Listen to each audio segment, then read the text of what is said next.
Bienvenidos a Biblia Diaria. Hoy damos inicio a nuestro viaje diario por la Biblia, comenzando por el Evangelio según San Mateo. Abramos el corazón y escuchemos lo que Dios quiere decirnos. Marcos 13. Cuando Jesús salía del templo, uno de sus discípulos le dijo: «Maestro, mira qué piedras y qué edificios». Jesús le respondió: «¿Ves estos grandes edificios? No quedará piedra sobre piedra que no sea derribada». Estando sentado en el monte de los Olivos, frente al templo, Pedro, Jacobo, Juan y Andrés le preguntaron aparte: «Dinos, ¿cuándo serán estas cosas? ¿Y qué señal habrá cuando todo esto esté por cumplirse?». Jesús les respondió: «Miren que nadie los engañe. Porque vendrán muchos en mi nombre, diciendo: Yo soy, y engañarán a muchos. Pero cuando oigan de guerras y rumores de guerras, no se alarmen, es necesario que esto acontezca, pero todavía no es el fin. Porque se levantará nación contra nación y reino contra reino, habrá terremotos en muchos lugares, y habrá hambres. Esto será solo el principio de dolores. Miren por ustedes mismos, los entregarán a concilios, y en las sinagogas serán azotados. Y por causa de mí serán llevados ante gobernadores y reyes, para dar testimonio ante ellos. Y es necesario que primero el Evangelio sea predicado a todas las naciones. Cuando los lleven para entregarlos, no se preocupen por lo que han de decir, ni lo piensen. Sino que lo que se les dé en aquella hora, eso digan, porque no son ustedes los que hablan, sino el Espíritu Santo. El hermano entregará a la muerte al hermano, y el padre al hijo. Los hijos se levantarán contra los padres y los harán morir. Serán aborrecidos por todos por causa de mi nombre, pero el que persevere hasta el fin, ese será salvo. Cuando vean la abominación desoladora de que habló el profeta Daniel puesta donde no debe estar, el que lee, entienda, entonces los que estén en Judea huyan a los montes. El que esté en la azotea, no baje ni entre a sacar algo de su casa. Y el que esté en el campo, no vuelva atrás a tomar su capa. Pero ay de las que estén encintas y de las que críen en aquellos días. Oren para que no suceda en invierno. Porque aquellos días serán de tribulación, cual nunca ha habido desde el principio de la creación que Dios hizo hasta ahora, ni la habrá. Si el Señor no acortara aquellos días, nadie se salvaría, pero por causa de los escogidos que Él eligió, acortó esos días. Entonces si alguno les dijere: miren, aquí está el Cristo, o miren, allí está, no le crean. Porque se levantarán falsos cristos y falsos profetas, y harán señales y prodigios para engañar, si fuera posible, aun a los escogidos. Pero ustedes estén atentos, miren que se los he dicho todo de antemano. Pero en aquellos días, después de aquella tribulación, el sol se oscurecerá, la luna no dará su resplandor, las estrellas caerán del cielo y las potencias que están en los cielos serán conmovidas. Entonces verán al Hijo del Hombre viniendo en las nubes con gran poder y gloria. Y enviará a sus ángeles, y reunirá a sus escogidos desde los cuatro vientos, desde el extremo de la tierra hasta el extremo del cielo. Aprendan de la higuera esta parábola: cuando su rama se enternece y brotan las hojas, saben que el verano está cerca. Así también ustedes, cuando vean que suceden estas cosas, sepan que está cerca, a las puertas. De cierto les digo que no pasará esta generación hasta que todo esto acontezca. El cielo y la tierra pasarán, pero mis palabras no pasarán. Pero de aquel día y de la hora nadie sabe, ni los ángeles en el cielo, ni el Hijo, sino solo el Padre. Miren, velen y oren, porque no saben cuándo será el tiempo. Es como el hombre que se fue lejos, dejó su casa, dio autoridad a sus siervos, y a cada uno su obra, y al portero mandó que velara. Velen, pues, porque no saben cuándo vendrá el Señor de la casa. Si al anochecer, o a la medianoche, o al canto del gallo, o por la mañana, no sea que, viniendo de repente, los halle durmiendo. Lo que les digo a ustedes, a todos lo digo: velad. Marcos 14. 2 días después era la Pascua y los panes sin levadura. Los principales sacerdotes y los escribas buscaban cómo prender a Jesús con engaño y matarlo. Pero decían, no durante la fiesta, para que no se haga alboroto del pueblo. Estando Jesús en Betania, en casa de Simón el leproso, y sentado a la mesa, vino una mujer con un frasco de alabastro con perfume de nardo puro, de mucho precio, y quebrando el frasco, lo derramó sobre su cabeza. Algunos se enojaron dentro de sí, y dijeron, ¿para qué se ha hecho este desperdicio de perfume? Porque podía haberse vendido por más de 300 denarios y haberse dado a los pobres. Y murmuraban contra ella. Pero Jesús dijo, déjenla, ¿por qué la molestan? Buena obra me ha hecho. Siempre tendrán a los pobres con ustedes, y cuando quieran les pueden hacer bien. Pero a mí no siempre me tendrán. Ella ha hecho lo que podía, se ha anticipado a ungir mi cuerpo para la sepultura. De cierto les digo que donde quiera que se predique este evangelio, también se contará lo que ella ha hecho, para memoria de ella. Entonces Judas Iscariote, uno de los 12, fue a los principales sacerdotes para entregárselo. Ellos, al oírlo, se alegraron y prometieron darle dinero. Y él buscaba oportunidad para entregarlo. El primer día de los panes sin levadura, cuando sacrificaban el cordero de la Pascua, sus discípulos le dijeron, ¿dónde quieres que vayamos a preparar para que comas la Pascua? Entonces envió a 2 de sus discípulos, y les dijo, vayan a la ciudad, y les saldrá al encuentro un hombre que lleva un cántaro de agua, síganlo, y donde entre, digan al dueño de casa, el maestro dice, ¿dónde está el aposento donde he de comer la Pascua con mis discípulos?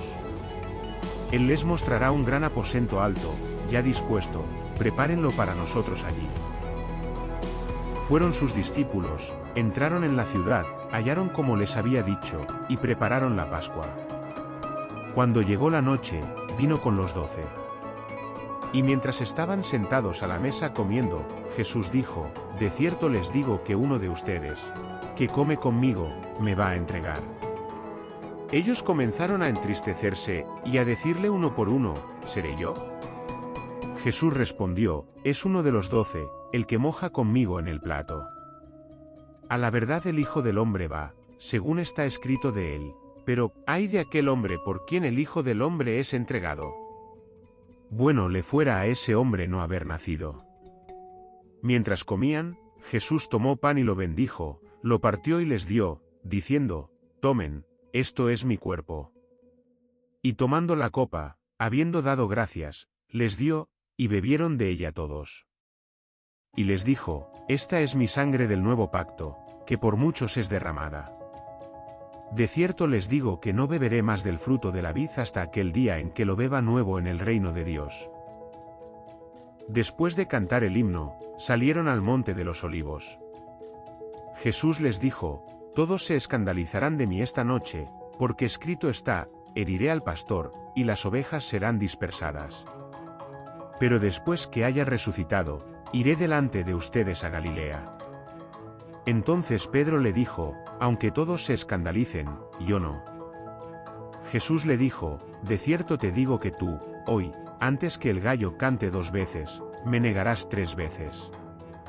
Pero él con mayor insistencia decía, aunque tenga que morir contigo, no te negaré. También todos decían lo mismo. Fueron a un lugar que se llama Getsemaní, y dijo a sus discípulos, siéntense aquí, mientras yo oro. Tomó a Pedro, Jacobo y Juan, y comenzó a entristecerse y a angustiarse. Les dijo, mi alma está muy triste, hasta la muerte, quédense aquí y velen. Yéndose un poco adelante, se postró en tierra, y oró que si fuera posible pasara de él aquella hora. Y decía, Abba, Padre, todas las cosas son posibles para ti, aparta de mí esta copa. Pero no sea lo que yo quiero, sino lo que tú. Volvió y los halló durmiendo, y dijo a Pedro, Simón, ¿duermes? ¿No pudiste velar 1 hora? Velen y oren, para que no entren en tentación, el espíritu a la verdad está dispuesto, pero la carne es débil. Otra vez se fue y oró, diciendo las mismas palabras. Volviendo, los halló otra vez dormidos, porque los ojos de ellos estaban cargados de sueño, y no sabían qué responderle. Vino la tercera vez y les dijo, duerman ya y descansen. Basta, la hora ha llegado, he aquí, el Hijo del Hombre es entregado en manos de pecadores. Levántense, vamos, he aquí, el que me entrega está cerca. Luego, mientras aún hablaba, vino Judas, uno de los 12, y con él una multitud con espadas y palos, de parte de los principales sacerdotes, escribas y ancianos. Y el que lo entregaba les había dado señal, diciendo, al que yo bese, ese es, arréstenlo y llévenlo con seguridad. Y cuando llegó, se acercó y le dijo, Maestro, Maestro. Y lo besó. Entonces ellos le echaron mano y lo arrestaron. Pero uno de los que estaban allí sacó la espada e hirió al siervo del sumo sacerdote, cortándole la oreja. Jesús les dijo, ¿cómo contra un ladrón han salido con espadas y palos para arrestarme? Cada día estaba con ustedes enseñando en el templo, y no me prendieron, pero es así para que se cumplan las Escrituras. Entonces todos los discípulos lo abandonaron y huyeron. Un joven lo seguía cubierto solo con una sábana, y lo prendieron. Pero él, dejando la sábana, huyó desnudo. Llevaron a Jesús al sumo sacerdote, y se reunieron todos los principales sacerdotes, ancianos y escribas. Pedro lo siguió de lejos hasta dentro del patio del sumo sacerdote, y estaba sentado con los alguaciles calentándose al fuego. Los principales sacerdotes y todo el concilio buscaban testimonio contra Jesús para matarlo, pero no lo hallaban. Muchos decían falso testimonio contra él, pero sus testimonios no concordaban. Entonces el sumo sacerdote se levantó en medio y preguntó a Jesús, ¿no respondes nada? ¿Qué testifican estos contra ti? Pero él callaba y no respondía nada. El sumo sacerdote le preguntó otra vez, ¿eres tú el Cristo, el Hijo del Bendito? Jesús dijo, yo soy, y verán al Hijo del Hombre sentado a la diestra del poder de Dios, y viniendo en las nubes del cielo. Entonces el sumo sacerdote rasgó sus vestiduras y dijo, ¿qué necesidad tenemos de testigos? ¿Han oído la blasfemia? ¿Qué les parece? Y todos lo condenaron declarándolo digno de muerte. Algunos comenzaron a escupirle, a cubrirle el rostro, a darle puñetazos y a decirle, profetiza. Y los alguaciles lo golpeaban. Mientras Pedro estaba abajo en el patio, vino una de las criadas del sumo sacerdote. Al verlo calentándose, lo miró y dijo, tú también estabas con Jesús el Nazareno. Pero él lo negó, diciendo, no lo conozco ni sé lo que dices. Salió fuera al portal, y cantó el gallo. La criada volvió a verlo y comenzó a decir a los que estaban allí, este es uno de ellos. Pero él lo negó otra vez. Poco después, los que estaban allí dijeron otra vez a Pedro, verdaderamente tú eres de ellos, porque eres Galileo. Entonces él comenzó a maldecir y a jurar, no conozco a este hombre de quien hablan. Y el gallo cantó la segunda vez. Pedro se acordó de lo que Jesús le había dicho, antes que el gallo cante 2 veces, me negarás 3 veces. Y al pensarlo, lloró. Gracias por acompañarnos en Historias de Fe. Mañana continuamos con Marcos capítulos 13 y 14. Suscríbete, comparte este vídeo y sigue caminando con nosotros en esta lectura diaria. Que la palabra te acompañe hoy.